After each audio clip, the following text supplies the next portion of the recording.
Muy buen día, los quiero ir invitando a tomar asiento y vamos a dar comienzo a la reunión de esta mañana.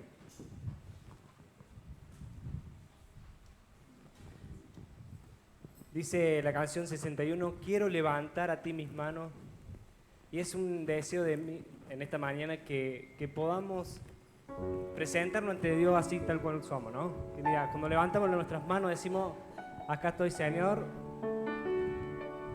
Por ahí podemos pensar que necesitamos ser purificados, limpiados.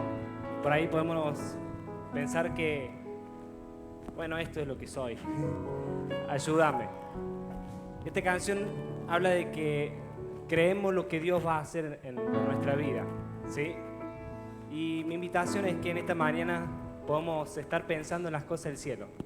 Que dejemos un poco de pensar en las cosas terrenales y que nos podamos enfocar en nuestro Señor y en los deseos de nuestro Señor para nuestras vidas. ¿Sí? ¿La cantamos?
Ponemos de pie. Recibe toda la gloria, recibe toda la honra, precioso Hijo de Dios. Recibe toda la gloria, recibe toda la honra, precioso Hijo de Dios. Padre nuestro que estás en los cielos, te damos gracias en esta mañana porque podemos sentir tu presencia en nuestras vidas, porque podemos juntarnos a cantarte, a alabarte, a darte honra a vos, Señor. Señor, queremos poner nuestra mente en ti, queremos fijar nuestra mirada en vos, queremos sacar lo que nos está estorbando de de lo terrenal, de lo humano. Ayúdanos a poder enfocarnos en vos, a pensar como vos pensás y a conocerte cada vez más, Señor. Gracias te damos en esta mañana porque tenemos la posibilidad de escucharte. En el nombre del Señor Jesús, amén. Dice Colosenses 3, ya que han sido resucitados a una vida nueva con Cristo, pongan la mira en las verdades del cielo, donde Cristo está sentado en el lugar de honor a la derecha de Dios. Piensen en las cosas del cielo, no en la de la tierra. Versículo 10 dice, vístanse con la nueva naturaleza y se renovarán a medida que aprendan a conocer a su Creador y se parezcan más a Él. Voy a invitar a que podamos cantar la canción 252. Que nos dejemos sorprender por Dios. Dios senda hará.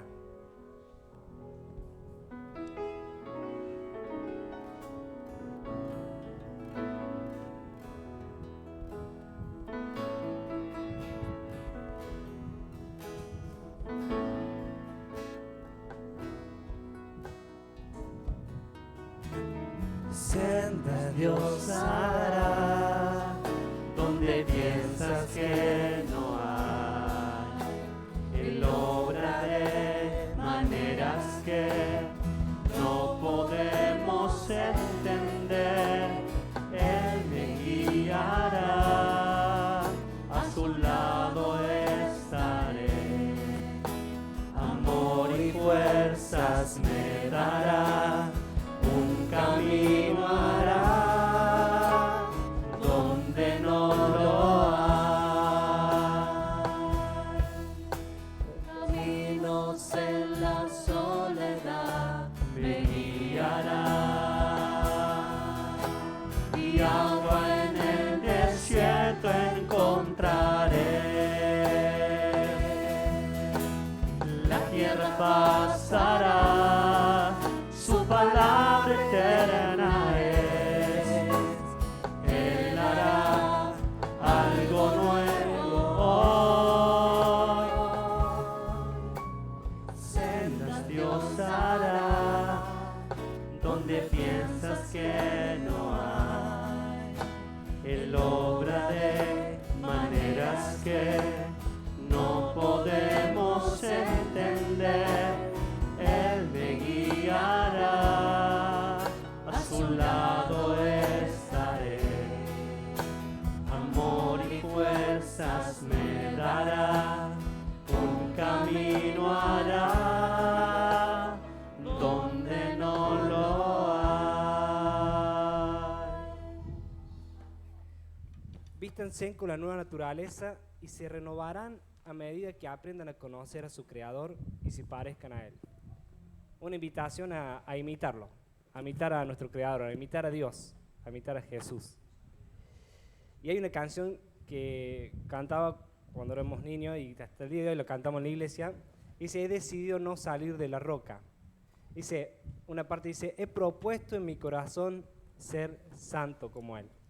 Y también es, creo que es el deseo de todo cristiano es seguir creciendo. En este camino a parecernos más a Jesús, tenemos que tener esa gana de seguir creciendo, seguir conociéndolo, seguir revistiéndonos con la ropa de Dios. ¿Sí? ¿Cantamos? He decidido no salir de la roca, no seré movido. He decidido no salir de la roca, no seré movido. He propuesto en mi corazón ser santo como Él. He decidido no salir de la roca, Jesús. Jesús es la roca. Estoy viendo que muchos hacen mímica. Yo no me la acuerdo así, clarito, ¿te la acordás? Más o menos. Invítame así. La gente que nos ve por YouTube pueda también seguir las mímicas. Y lo voy a invitar a que lo podamos hacer de pie, ¿Sí? Ahora sí, vamos.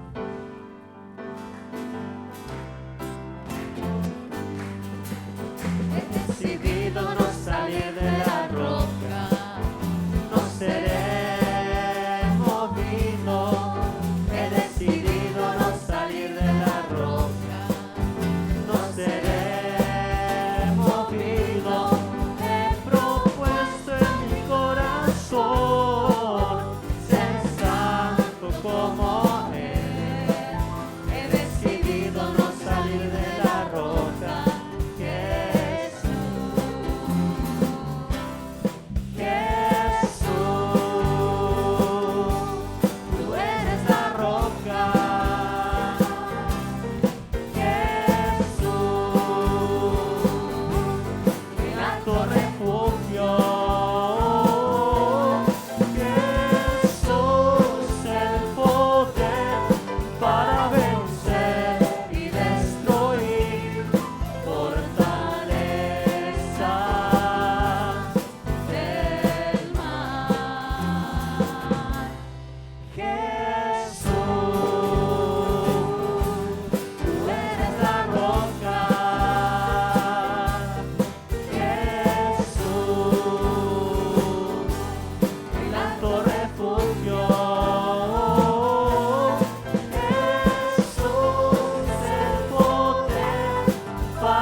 Amén. Que ese sea el deseo de cada uno de nuestros corazones. Y también, como dice la canción 290, la única razón de nuestro vivir es Jesús. Y es la única razón de nuestra adoración. Nuestros pasos se deben estar guiando en cómo era Jesús. Siempre me acuerdo de una pregunta que el Dani nos enseñó y me quedó marcada. Era, cuando estoy en una situación, ¿qué haría Jesús en mi lugar? Y esa pregunta hasta el día de hoy me la sigo haciendo. A veces no nos damos cuenta qué repercusiones tienen nuestras palabras, nuestros gestos, nuestras acciones. Por eso es importante día a día preguntarnos, ¿qué haría Jesús en mi lugar? ¿Sí?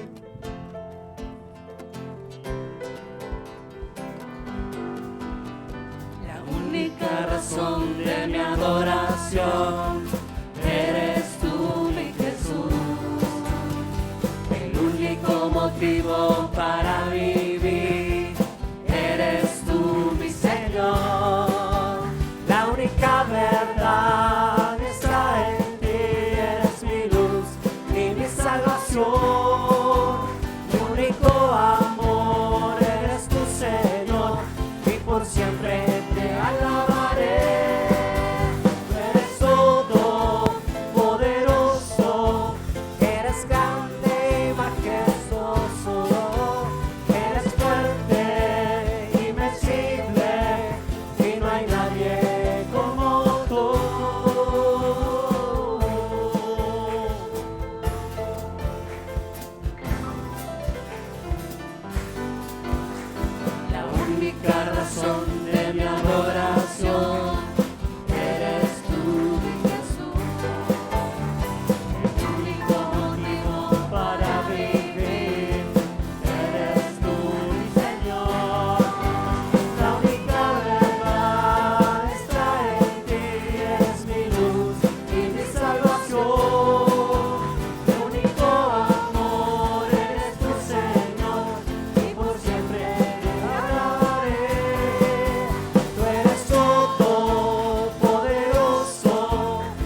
Qué hermoso que es poder gozar de la presencia de Dios. Qué lindo clima se siente cuando estamos todos en un mismo sentir, en una misma unión, ¿no? Imagínense cuando estemos ante la presencia del mismo Dios. Canción 291 dice: al estar en la presencia de tu divinidad y al contemplar la hermosura de tu santidad, mi espíritu se alegra por su majestad. Y es lo que estamos sintiendo hoy en esta mañana. Y me gozo y me pongo feliz de que podamos como iglesia estar sintiendo la santidad, la presencia de nuestro Dios y gozarnos y alegrarnos de eso. ¿Sí? Los invito a que lo podamos expresar con esta canción. 291.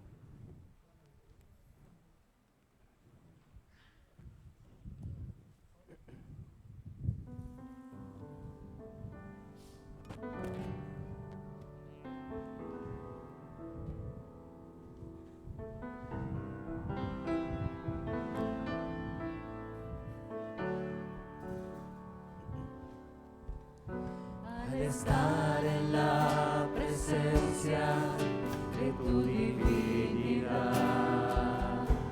y al contemplar la hermosura de tu santidad, mi espíritu se alegra en su majestad. Te adoro a ti, te adoro a ti, cuando veo la grandeza de tu dulce amor y compruebo la pureza de tu corazón. Mi espíritu se alegra en tu majestad. Te adoro a ti, te adoro a ti, y al estar aquí delante de ti te adoraré. Postrado ante ti, mi corazón te adora, Dios, y siempre quiero estar para adorar y contemplar tu santidad. Te adoro a ti, Señor, te adoro a ti, y al estar aquí delante de ti te adoraré. Postrado ante ti, mi corazón te adora, Dios, y siempre quiero estar para adorar y contemplar tu santidad. Te adoro a ti, Señor, te adoro a ti. Te adoro a ti, Señor, te adoro a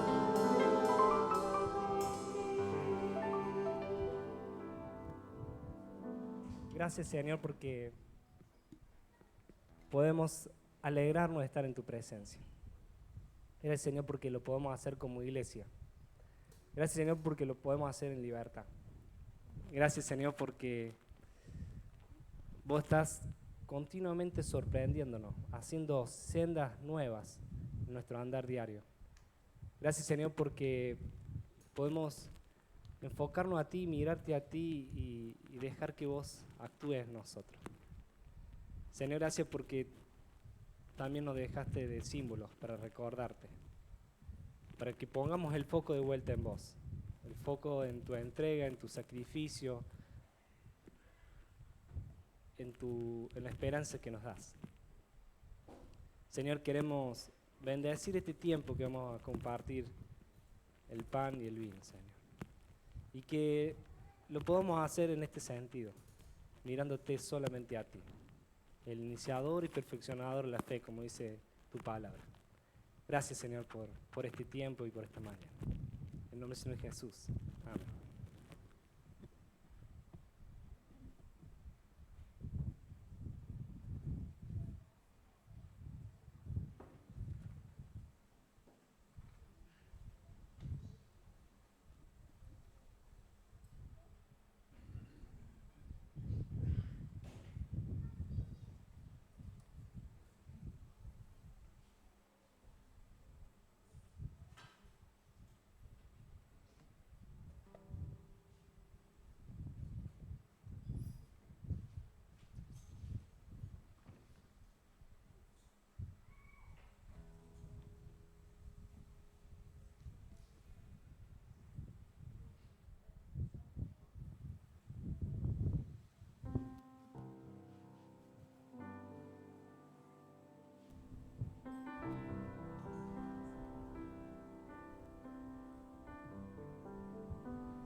Antes de compartir el vino, voy a invitar a que podamos cantar en forma de oración la canción Gracias por la Cruz, canción número 145.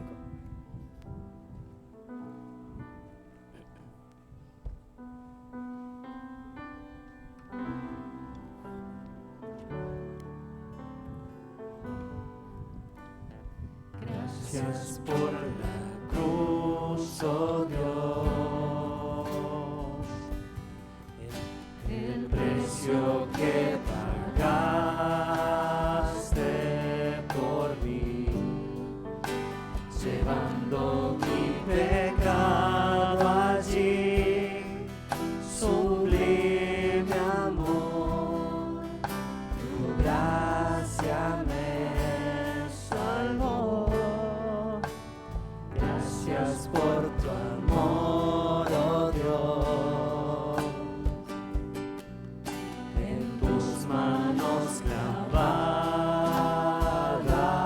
por mí, me has lavado, Señor, conozco hoy tu abrazo y tu perdón.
El Señor.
Jesús, cuánto amor hay en ti.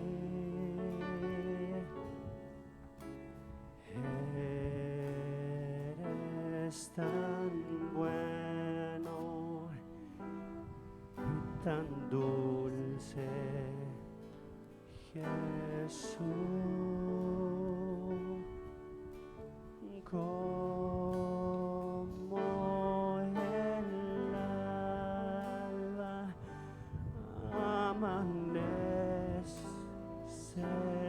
en mí,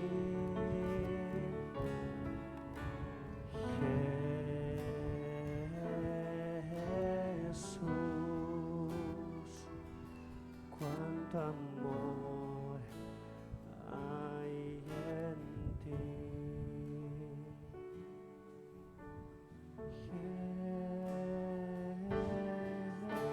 Jesús, cuánto amor hay en ti.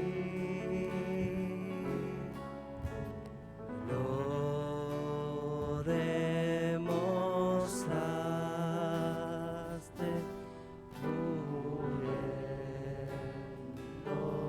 por mí.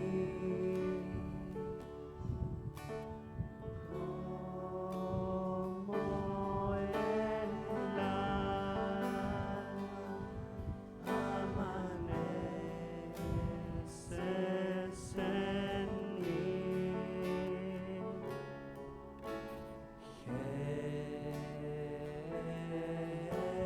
Jesús, cuánto amor hay en ti.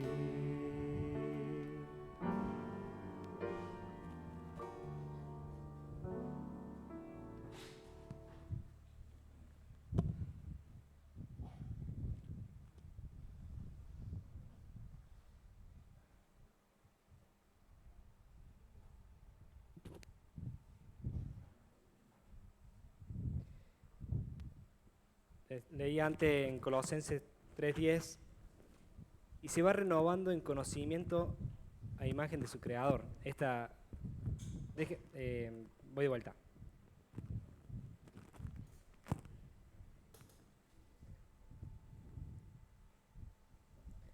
Vístanse con la nueva naturaleza y se renovarán a medida que aprendan a conocer a su creador y se parezcan más a él.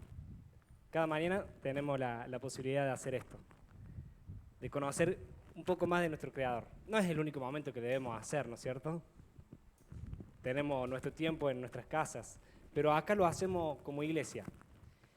Y es nuestro deseo también que nos parezcamos más a él. Yo voy a invitar a Mario Daniel, a uno de nuestros pastores, que él nos va a estar compartiendo la palabra de Dios y que podamos estar atentos, y que podamos conocer más de nuestro Creador por medio de Mario.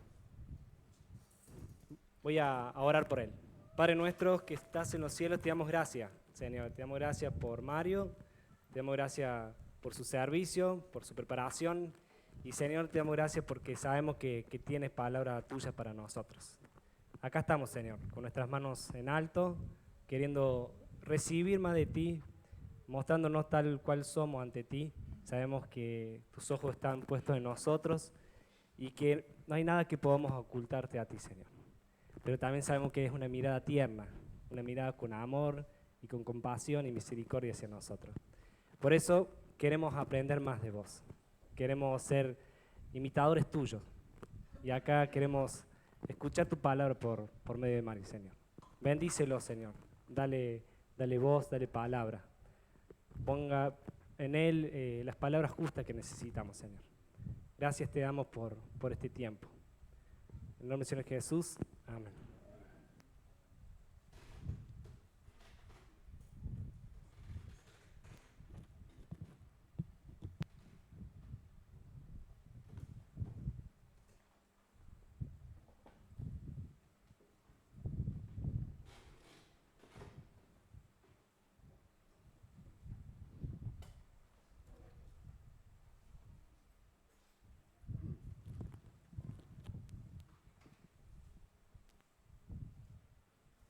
Buenos días. Si algo disfruto de estar aquí es poder sacarme el barbijo. Se respira. Bueno, hermoso tiempo que hemos compartido de alabanza, de adoración, y vamos a poner nuestra mirada en la palabra del Señor en esta mañana. Si me pongo los lentes, a ustedes no los veo. Si me los saco, no veo la letra. Bueno, lo difícil de ser medio chicato, digamos, ¿no? Medio. Y esta mañana le voy a invitar a ver un pasaje que tiene que ver algo con esto, digamos, la capacidad para ver, la visión. Se encuentra en el Evangelio de Marcos, en el capítulo 8, así que quienes tienen Biblia y pueden ir abriendo sus Biblias allí en el Evangelio de Marcos, capítulo 8, vamos a estar poniendo la atención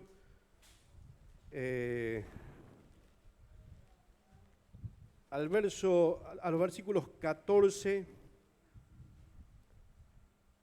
al 21. Ese será nuestro mayor foco de atención, pero en realidad deberíamos poner la atención en todo el capítulo 8, por una cuestión de tiempo. Hacemos un recorte aquí en esos versículos, pero antes de leerlos quisiera yo un poco contextualizar en qué se da este encuentro de Jesús con sus discípulos y concretamente cuáles son algunas particularidades de la situación. Ya en el final del capítulo 7, Jesús hace ahí un milagro sanando a un sordomudo, ¿sí? El final del capítulo 7. En el comienzo del capítulo 8, Jesús alimenta a 4.000, creo que son, sí, 4.000 personas que habían estado así como en una suerte de campamento, porque estuvieron 3 días juntos, el texto lo dice allí, 3 días juntos, escuchando las enseñanzas de Jesús. Y antes de despedirlo, Jesús le dice a sus discípulos, denle de comer, porque si se van así en ayuna, se van a desmayar. Y bueno, lógicamente, otra vez se encuentran con la limitante del recurso material, no tenían el alimento suficiente. Jesús multiplica ahí panes y peces y alimenta a esos 4.000 y los despide a sus casas. Terminado este mini retiro ahí o campamento, parece que Jesús con sus discípulos van a buscar algún lugar de descanso y se van a una región llamada Dalmanuta. En el versículo 11, bueno, en el versículo 10 ahí dice, y luego entrando en la barca con Jesús los discípulos, vino a la región de Dalmanuta, ¿no? ¿Y qué pasa allí cuando llegan a esa región? Se encuentran con los fariseos. Aparentemente los fariseos estaban buscándolo a Jesús, lo encuentran allí y se produce ahí un cruce de palabras,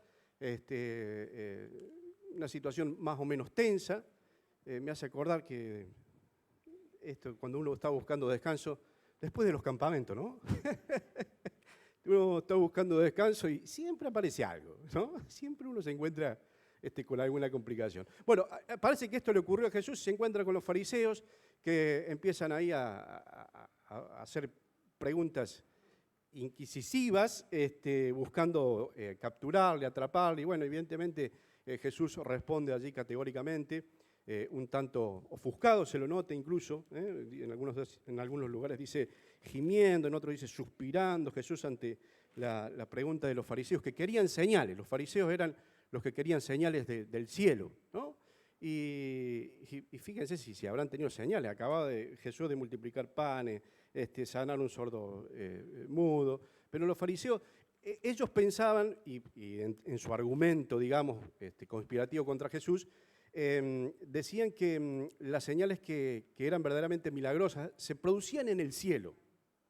Se producían en el cielo. Que aquí en la tierra, Satanás tenía el poder como para poder imitar milagros o hacer milagros. Entonces, aparentemente esto que hacía Jesús, ellos lo atribuían efectivamente al poder de Satanás, ¿no?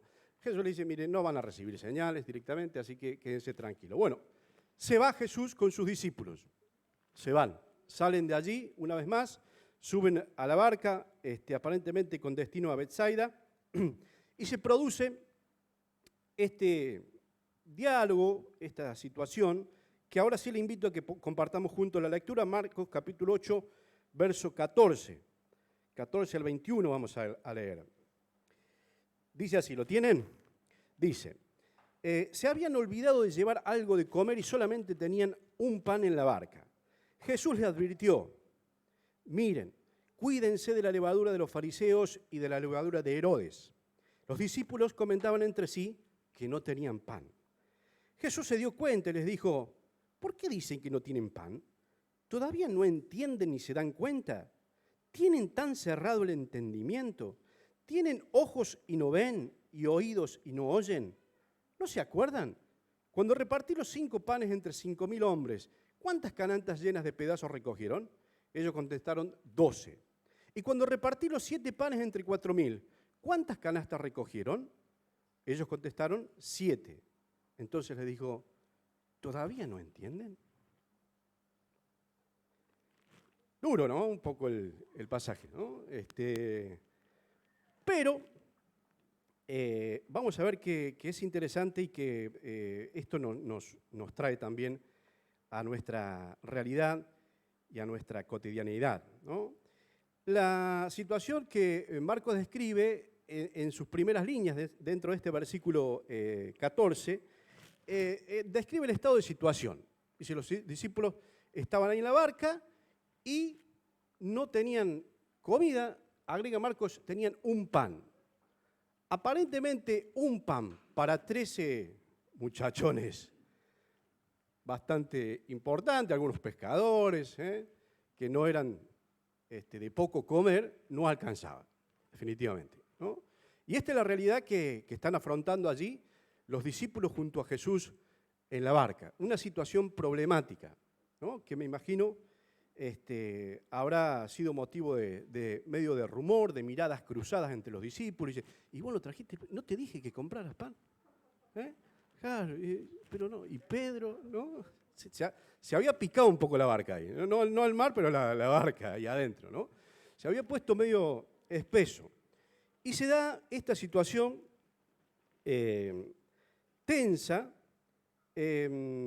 donde la preocupación de los discípulos estaba puesta justamente en esto de que no tenían el suficiente alimento, tenían un solo pan para todos allí. En medio de este contexto, de esta situación, Jesús aprovecha para dar una enseñanza, una advertencia. Y vemos ahí en el versículo 15, Jesús le dice, miren, cuídense de la levadura de los fariseos y de la levadura de Herodes, ¿no?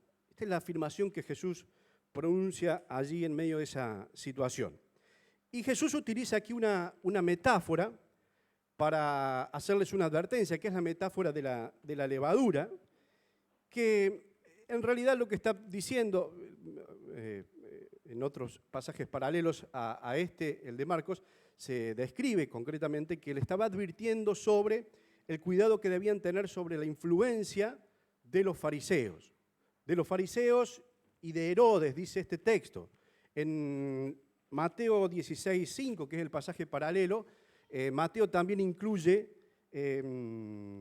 a los saduceos, ¿sí? Los fariseos, Herodes, que en realidad debería decir ahí herodianos, ¿no? Un partido, un grupo ahí de judíos, y a los saduceos, ¿no? 3 grupos que se incluyen entre los 2 evangelios, sobre los cuales había que tener cierto cuidado, les dice Jesús, de que no los influenciaran con algunas cosas que vamos a ver concretamente de qué se trataba, ¿no? Los fariseos eran los legalistas, eran los que creían que debían ganarse bueno, en realidad muchos de ellos creían que efectivamente se la ganaban cumpliendo con la ley, ¿sí? Y evidentemente eran, Jesús en muchos lugares los acusa de hipócritas, ¿no? De hipócritas. Ellos en realidad a la ley habían agregado un montón de tradiciones, ¿sí? de costumbres, de ritos, que le daban el mismo peso que a la ley de Dios. Es decir, tenía tanta importancia lo que ellos habían agregado en términos de tradiciones como la misma ley de Dios, la palabra de Dios. Así que habían agregado allí parte a lo que la palabra de Dios decía y exigían que de alguna manera todos cumplieran con eso, si no, no serían destinatarios del favor de Dios. Los saduceos los saduceos, que es lo que agrega Mateo, no lo hace aquí Marcos, pero también lo agrega Mateo. Ellos eran una especie de grupo de teólogos liberales. Lógicamente tenían lo que sería el Antiguo Testamento, ¿no? La Torá y demás, y eran liberales, medio como que relativizaban algunas cosas. Es más, ellos creían que no había tal cosa como la venida de un Mesías, tampoco creían en los ángeles ni en el Espíritu, tampoco creían en la resurrección de los muertos, ¿no? Era una especie de grupo de religioso intelectual que hacía sus ciertas objeciones a la palabra de Dios que tenían hasta ese entonces, ¿no? Y finalmente tenemos a los herodianos. Los herodianos era también un grupo de judíos que eran secularistas, yo no sé si decir carnaza, ¿no? Pero eran mundanos, digamos. Ellos estaban más preocupados en apoyar a Herodes, porque era una especie de grupo ahí que militaban a favor de Herodes y querían la continuidad de ese gobierno de Herodes. Y en relación a la tradición judía o a la religión judía, eran más o menos tibios allí, ¿vale? Sería ese el término, ¿no? Ciertamente algo tibios. Así que teníamos acá tres grupos sobre los cuales habría lógicamente mucho más para decir y pormenorizadamente analizar cuáles eran las características que definían a estos grupos, pero algo tenían en común, y es que todos, de alguna manera, desvirtuaban la palabra de Dios, ¿no? Agregaban en el caso de los fariseos, quitaban en el caso de los saduceos, y en el caso de los herodianos relativizaban, ¿no? No le daban demasiada importancia, ¿no? a lo que la palabra de Dios dice. Y Jesús les advierte sobre el riesgo que esta influencia podía tener en la vida de los discípulos. Que esto, que utiliza la metáfora de la levadura, Jesús dice, guarda. Yo no sé muy bien cómo es el proceso químico de la levadura, aquí habría alguien que podría explicar seguramente mucho mejor que yo, pero lo único que sé es que cuando uno prepara el pan le pone un poquito de levadura y eso hace que todo el bollo de pan, toda la masa, fermente, leude, se levante de una manera casi podríamos decir mágica, ¿no? Notable. Con un poco de tiempo leuda toda la masa. Y Jesús les está diciendo, guarda, porque con una pizquita de esto podemos terminar totalmente transformados. Cuidado con este peligro, ¿no? Ahora, esta advertencia que Jesús le hace en un contexto donde parece media descolgada, por lo menos para los discípulos, porque ellos interpretan que en realidad se lo estaba diciendo porque no habían traído el pan, ¿no? Vamos a ver cómo efectivamente tiene una penetración y un anclaje tan notable en la situación que estaban viviendo. Y Jesús aparentemente, yo admiro siempre la capacidad pedagógica de Jesús para aprovechar oportunidades y para dejar enseñanzas muy profundas, ¿no? Él va a señalarles esto, ¿no? Y toma esta situación problemática que tenían de la falta de comida para demostrarles justamente que esta advertencia no era en vano. Dice el verso 16 que los discípulos comentaban entre sí que no tenían pan, o que le estaba diciendo eso porque no tenían pan. Y Jesús se da cuenta y les dice, ¿por qué dicen que no tienen pan? Y entonces hace una serie de preguntas, ¿no? El método de la mayéutica, dirían algunos, que es el llevarlos al descubrimiento de la verdad a través de preguntas, ¿no? ¿Por qué dicen que no tienen pan? ¿Todavía no entienden ni se dan cuenta? ¿Tienen el entendimiento tan cerrado? La versión 60 dice, ¿tienen el corazón endurecido? Pregunta, ¿no? ¿Tienen ojos y no ven y oídos y no oyen? ¿No se acuerdan cuando compartí 5.000 panes entre 5.000 hombres? ¿Cuántas canastas llenas de pedazos recogieron? Ellos contestaron 12. Y cuando repartí los 7 panes entre 4.000, ¿cuántas canastas recogieron? Ellos contestaron 7. Entonces le dice Jesús, ¿todavía no entienden? Jesús reprende aquí a los discípulos señalando la dureza de sus corazones, la dificultad para entender y comprender que en realidad no tenían un pan en la barca, tenían dos. Tenían al pan de vida. Tenían al pan de vida. Pero ellos aparentemente no alcanzaban a percibir esto. Y utiliza una frase Jesús que también había utilizado el profeta Jeremías, Isaías y también Ezequiel. Dice, tienen ojos y no ven, tienen oídos y no oyen. Y uno podría esperar ese grado de dureza en las preguntas o de confrontación con los fariseos, pero efectivamente Jesús lo hace con sus discípulos y no lo hace en vano. No lo hace en vano. Estaban realmente fuera de foco los discípulos en ese momento. Aún después de haber escuchado tanto tiempo a Jesús, de haber convivido con ellos casi 3 años hasta ese momento, aún después de haberlo visto hacer múltiples milagros, muchísimos milagros, de haber partido el pan, de haber sanado a enfermos, de haber caminado sobre las aguas, de haber tenido dominio sobre la naturaleza, ellos no entendían todavía que Jesús estaba al lado de ellos y su preocupación estaba sobre que solo tenían un pan. Evidentemente, los discípulos estaban siendo afectados por la levadura de los fariseos, de los saduceos y de los herodianos. Básicamente, aquí la levadura consiste en la incredulidad.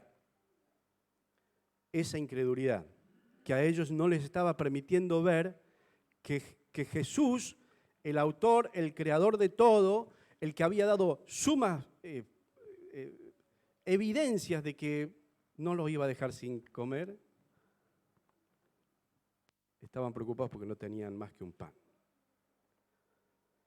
Esta incredulidad manifiesta por parte de los discípulos se manifestaba en que ellos estaban poniendo por encima de la verdad de tener a Jesús en la barca, por encima de eso, su razonamiento, en este caso temeroso, de que se iban a quedar con hambre. O de que quizás alguien los iba a retar porque no se habían acordado de traer pan. O quizás, no sé, tantas cosas que habrán pasado por su corazón y por sus mentes, pero que ponían por encima de la realidad misma, como lo era la de tener a Jesús en la barca. Aún habiendo multiplicado pan hacía un tiempito nada más para tantísima gente. Ellos estaban poniendo por encima su razonamiento, sus sentimientos, sus emociones, sus pensamientos, por encima de la verdad que estaban participando, de la realidad que estaban teniendo. Y yo me preguntaba si es que no muchas veces cada uno de nosotros es afectado por esta misma levadura. ¿Cuántas veces el temor nos sobrecoge y nos hace estar tan preocupados cuando sabemos que tenemos infinitas promesas de parte de Dios que nos aseguran de que Él no nos va a dejar, no nos va a desamparar, no va a dejar que falte nada en nuestra vida? Y sin embargo, el temor termina, llevándonos a decisiones que no quisiéramos ni pensar, ¿no? Esta levadura evidentemente nos afecta y se manifiesta esta levadura de la incredulidad cuando nuestros razonamientos, nuestros pensamientos, nuestras emociones están por encima de la verdad revelada de Dios, ¿no? Por encima. Y nos enceguece, no nos deja ver la realidad. Por lo menos en alguna forma no nos deja ver con claridad. Pero es interesante porque no termina acá el recorrido que Marcos hace. Bueno, en realidad termina ahí la división, no sé si ustedes tienen la misma división temática que la Biblia tiene, con subtítulos, ¿no? el fragmento que leímos en la Biblia que tengo yo, que es la Reina Valera, aquí dice la levadura de los fariseos. En el versículo 2 tiene otro subtítulo, dice un ciego sanado en Bethsaida. ¿Sí? Esos títulos no son de inspiración, los han puesto gente que se ha ocupado de organizar la Biblia, pero no son de inspiración. Y digo, felizmente no termina ahí el relato, Marcos sigue. Y notemos con qué sigue Marcos. Marcos sigue relatando un milagro. ¿Y cuál es el milagro que relata Marcos? La sanidad de un ciego. La sanidad de un ciego. No tengo mucho tiempo, pero sería interesante leer. Les invito a que lo puedan leer en sus casas. ¿Qué es lo que el relato de esta sanidad? Curiosamente, bueno, hay muchas cosas que son riquísimas. Por ejemplo, el método que utiliza Jesús para sanar al ciego. El método que, léanlo en sus casas, no me van a creer, pero es esto. ¿Cómo hace Jesús para sanar a ese ciego? Le escupe en los ojos. Yo me lo imagino a Jesús carraspeando y el ciego diciendo, deja, con un bastón blanco está bien. ¿No? Ya está. Jesús, el método que utiliza es escupir en sus ojos. Y no lo hace una vez, es decir, es el único milagro que hace en 2 tiempos Jesús. Le escupe y le pregunta, ¿ves? Y el hombre dice, veo como árboles, veo a las personas como árboles que se mueven. Evidentemente tenía una miopía, hay una dificultad, algo parecido a la mía más o menos. Y entonces Jesús vuelve a hacer el procedimiento y dice, ¿ahora ves? Ahora veo con total claridad. Y el milagro, que quizás sea meramente una metáfora de lo que Jesús puede hacer con nuestras vidas, de darnos vista. Ojalá lo hiciera conmigo en términos materiales y de mi vista real, pero más importante que eso es que podamos comprender la verdad y la realidad y ver con claridad quién es Dios, cómo es, cómo opera y cómo se vincula y se desea relacionar con nosotros. Y ahí lo hace. Y pone de manifiesto entonces que Dios puede devolvernos la vista. Pero sigo y voy rápido porque sería interesante conectar todo el capítulo 8 con esta situación que estamos analizando. Fíjense que después de este hecho ocurre otro acontecimiento donde Jesús, en una nueva conversación con sus discípulos, les hace una pregunta y les dice, ¿quién dice la gente que soy? Entonces ahí se produce ese encuentro donde dice, algunos dicen que eres Elías, otros Juan el Bautista, etcétera, etcétera, etcétera. Y Pedro dice, y entonces Jesús le pregunta, ¿y ustedes quién dicen que soy? Y Pedro responde ahí la famosa frase, tú eres el Mesías, ¿no? Y en otro evangelio ahí se dan algunos detalles más donde Jesús le dice, eso no te lo reveló carne ni sangre, sino el Espíritu.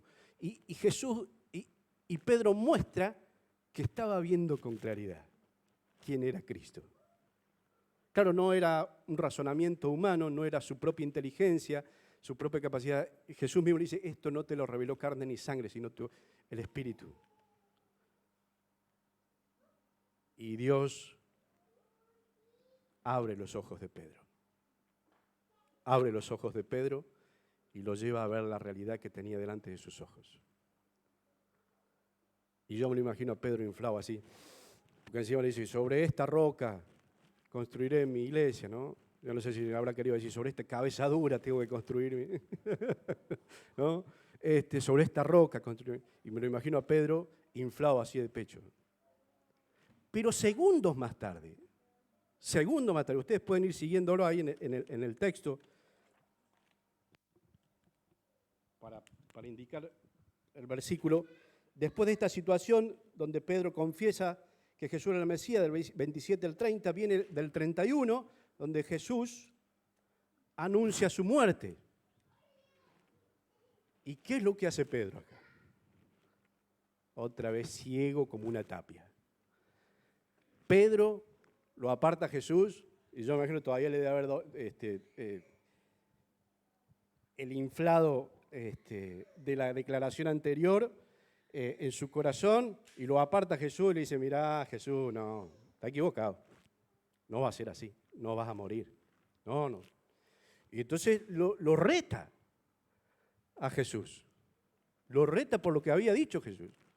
Una vez más, poniendo su pensamiento, su razonamiento, su entendimiento por encima de lo que Cristo había dicho, de la palabra de Dios. Y entonces Jesús lo tiene que retar a él. Jesús lo tiene que retar a él. Y le va a decir allí, bueno, quítate delante de mí, Satanás, porque no pones la mira en las cosas de Dios, sino en la de los hombres. Porque no pones la mirada en las cosas de Dios, sino en la de los hombres. Evidentemente esto no hace más que, en muchos casos, identificarnos. Pensando en que muchas veces ponemos nuestra mirada en las cosas meramente humanas y las analizamos con criterio meramente humano y nos limitamos a padecer lo meramente humano porque no ponemos nuestra mirada en las cosas de Dios, sino en la de los hombres.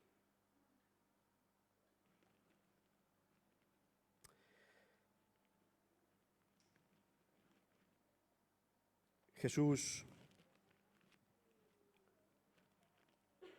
finalmente, 2 versículos más, en el 34 y en el 35 hace un llamado. Y el llamado es este. Luego de reprender a Pedro, Jesús dice, llamó a sus discípulos y a la gente y dijo, si alguno quiere ser discípulo mío, olvídese de sí mismo, cargue con su cruz y sígame.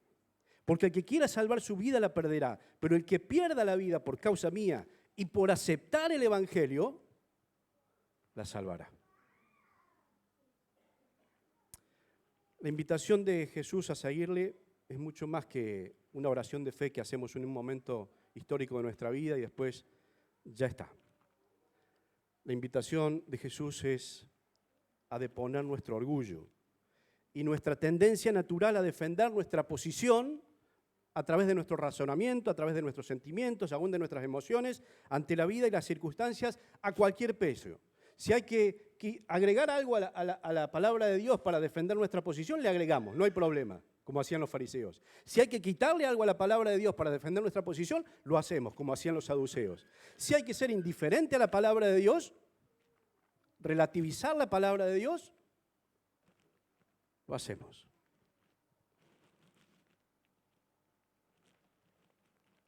El llamado a perder la vida por causa de Cristo no es un mero llamado al mártir o a los martirios, ni una mera alusión a ello. El llamado a dar la vida, a perder la vida por causa de Cristo, también hace referencia, en primer lugar, a reconocer nuestra ceguera espiritual y en segundo lugar, a dar lugar justamente para que Él pueda sacarnos de esa condición. Y aquí, claramente, por lo que hemos visto, no hay diferencia entre si uno recién se convierte, recién entrega su vida a Cristo, hace mucho que la entregó, no hay diferencia. Pedro había convivido con Jesús, todos los discípulos habían convivido con Jesús tanto tiempo y seguían siendo afectados por la levadura de los fariseos, de los saduceos y los herodianos. Por eso aquí no hay distinción. Tenemos que estar muy atentos a que esta levadura que acecha alrededor nuestro no nos afecte, no entre en nuestra vida. A veces le abrimos la puerta porque creemos que es un poquito nomás, pero ese poquito, con un poco de tiempo, puede llevarnos a un lugar que no queremos. Y yo quiero concluir volviendo al punto donde Marcos manifiesta de que Jesús es el único que puede devolvernos la visión, la vista. Él es el único.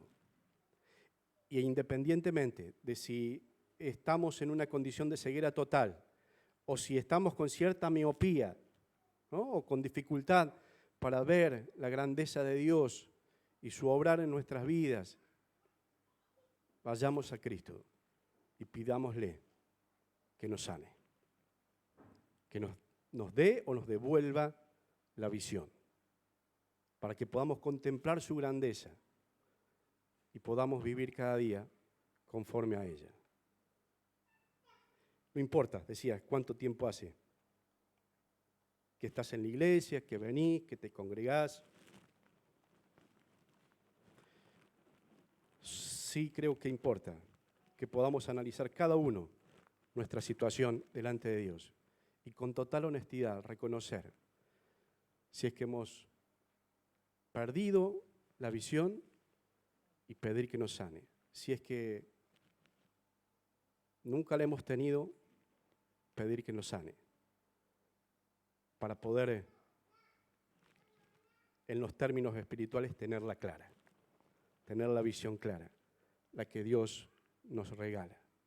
Y yo quiero concluir, y con esto me despido invitándoles a todos que podamos cantar a modo de oración en esta mañana una canción que dice: abre mis ojos, oh Cristo. Tommy, no te advertí, discúlpame. Ahí está. Abre mis ojos, oh Cristo, yo quiero verte. Contemplar tu santidad. Pásame la próxima estrofa, Tommy, por favor. Dice: contemplar tu majestad y el resplandor de tu gloria. Derrama tu amor y tu poder cuando cantamos. Santo, santo, santo. Que esta santidad y este poder de Dios puedan ser vívidamente, claramente percibidos en nuestra vida por el poder y el obrar de Dios.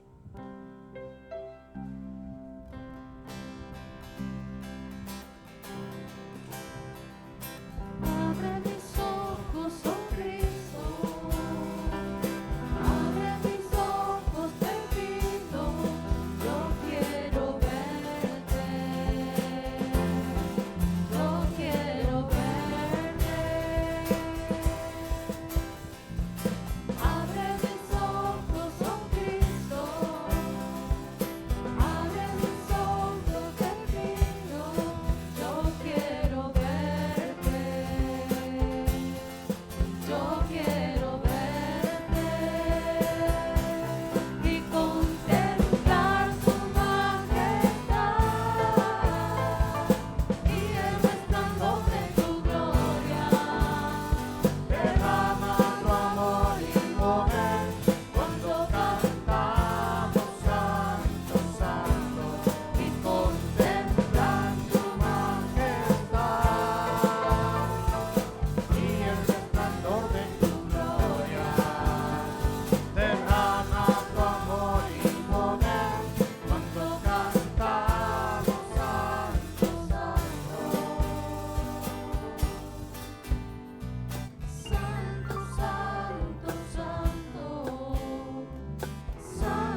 Gracias, Mario. Qué bendición poder estar juntos y abrir la palabra del Señor y que este Dios santo, santo, santo se sigue revelando, se sigue mostrando, nos sigue abriendo los ojos, ¿no? Muchas gracias, Mario, por esta reflexión y por esta palabra que, como siempre recordamos, lámpara es a tus pies mi palabra y una luz en mi camino. A veces vemos bien, pero no tenemos suficiente luz. Qué bueno que la palabra de Dios ilumina nuestra vida. Que el Señor nos bendiga. Y hoy estamos muy contentos de tener tantos hermanos presentes en la iglesia. Y no se asusten porque están un tanto juntos, casi como habitualmente estábamos antes de la pandemia. Las autoridades han determinado que en las iglesias podemos estar el total de la capacidad de los lugares en todas las iglesias. Así que, por supuesto, cumpliendo con los requisitos naturales en este tiempo de barbijo y de lavado de las manos y el alcohol. Así que invitamos a todos aquellos que nos están viendo por los medios, por las redes, que pueden venir, anímense, el Señor nos protege también. Fíjense, durante toda la pandemia no ha habido contagios en nuestra iglesia a raíz de la reunión. Y eso que hemos tenido, personas que al día siguiente tuvieron síntomas, ¿no? Pero fue una sola persona, o sea, no hubo contagio justamente porque estamos cumpliendo, y los felicito a todos que están con su barbijo, y guardando las distancias, y hemos estado haciendo todo lo que corresponde, y el Señor ha hecho lo suyo también con cada uno de nosotros. Así que los invitamos para seguir asistiendo, vamos a seguir agregando sillas hasta que la capacidad del salón nos permita. Bien, y ha sido una fiesta esta reunión, porque lindo vernos de cuando nos vemos es una fiesta, pero seguimos de fiesta porque el sábado estamos de fiesta. Sí, ¿no? Tenemos una reunión de celebración.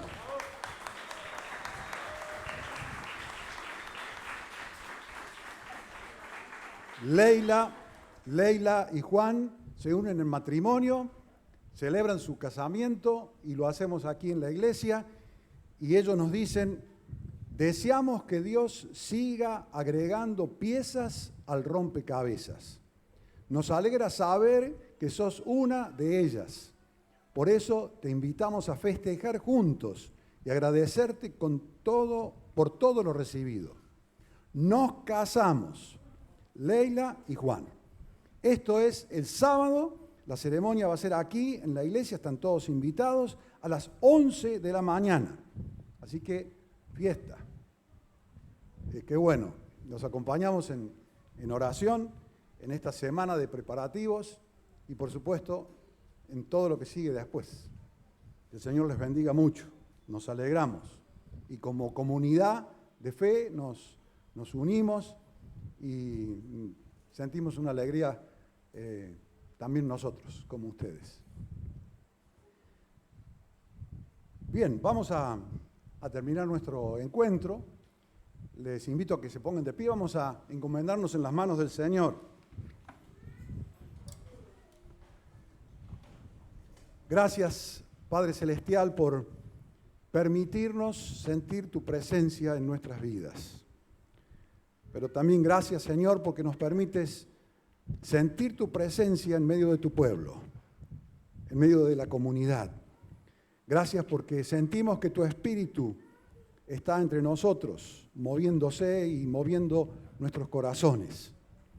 Te agradecemos, Señor, por la vida y por la posibilidad de vivirla junto a Jesús, por esta nueva vida que Él nos trajo al morir por cada uno de nosotros y por resucitar a una nueva vida. Gracias, Señor, pedimos tu guía, tu dirección, para honrarte y para tener buena vista y descubrir cada día las sorpresas que tú tienes para cada uno de nosotros. Señor, en este tiempo tan especial, queremos rogarte por todos los que están en autoridad en el mundo entero. Queremos pedirte por la paz, Señor. Queremos pedirte por la vida. Queremos pedir para que llenes de sabiduría y de sentido común a cada uno de aquellos que tienen que tomar decisiones en los distintos países del mundo. Para que, como dice tu palabra, podamos seguir disfrutando de la vida en paz, en la vida, desarrollar todo esto que nos has dejado, administrar tu creación, disfrutar de los hijos, de los nietos, de la familia, de los amigos, de la humanidad toda. Por eso, Señor, nos ponemos en tus manos y queremos pedirte que nos ayudes a cada uno a contribuir, a mostrar tu presencia y a traer de tu paz a cada uno de los que nos rodea. Bendice nuestra ciudad y bendice también a las autoridades de nuestra ciudad. Que tú también estés con ellos y les des conciencia de que por sobre todas las cosas el poder, la autoridad viene de ti. Lo reconocemos y es por eso que te pedimos que nos sigas acompañando y que nos sigas guiando para que podamos honrarte siempre. Oramos invocando el nombre que es sobre todo nombre, el nombre del Señor Jesús. Amén y amén. Que el Señor les bendiga y muchas gracias.